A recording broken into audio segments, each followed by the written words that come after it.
All right, so let's go through the list here and set up your calendar availability. So we're going to click on that calendar availability, and currently it's saying 9 a.m. till 12, 1 p.m. till 6:30 on a Monday. So here's your day. You don't work Saturdays and Sundays, right? So what you can do here is say, I only want to work 9 till 11 on a Monday, and I'm doing 4 p.m. till 6:30 on a Tuesday. Again, you can probably copy this across. So this is all week. And you might say, I'm not going to do Wednesday mornings. Wednesday mornings, my time off. Complete that. Just delete this out, right? 9 to 5. Maybe you work all day Thursday. Let's leave that. And then again, Friday, we'll go back to the other times.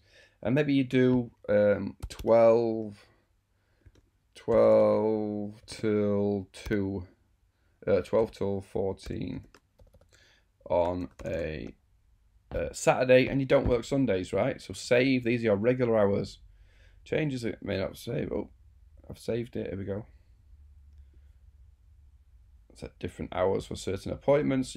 So once we get into different appointment types, you can basically say these hours are only available for certain appointments. These are your regular hours, but you might say, I've got an appointment type that you cannot book for a morning, or you can't book on a Thursday afternoon. So you can set different appointment types depending on your appointments, right? Times on appointments, right? There's also here you can say how many times a day can people book. So they can only book one appointment per day. Appointment time slots. People can only book one a day. Maximum appointments. Fill out your schedule. Or if I've got 4 hours of work, that's all you can book, and then everything else will be automatically shown as full. Maximum number per day and maximum per week. So you can filter down so that you only have to work a certain amount of hours if you want. So I'm just going to save that. Nothing's changed. There used to be a setting, and it might not be on this version, where you can... Oh, so you can jump in and block off days, but you can. I'll have to have a look, and I'll answer it later.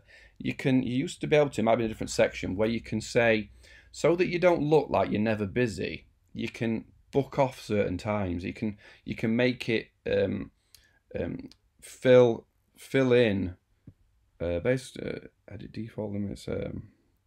Where was it? Client can always prevent. Appointment start times do not occur.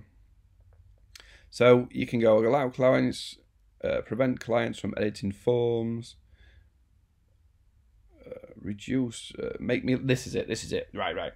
So make me look busy. Reduce the number of available appointments by, and you can put in 10%. So what that will do is, instead of showing you absolutely free all week because you've got no work on, it'll automatically take 10% out of the work. Reduce the number of gaps between appointments, so you can make it so that there's bigger gaps. Avoid any gaps between any appointments during the day. Avoid small gaps but allow big gaps at least 2 hours, right? So you can move things around automatically when people have booked things in by default, and you can tinker with it later. So you can see that you can sort of set your times, and you can set your settings up to however it suits you best and how you work.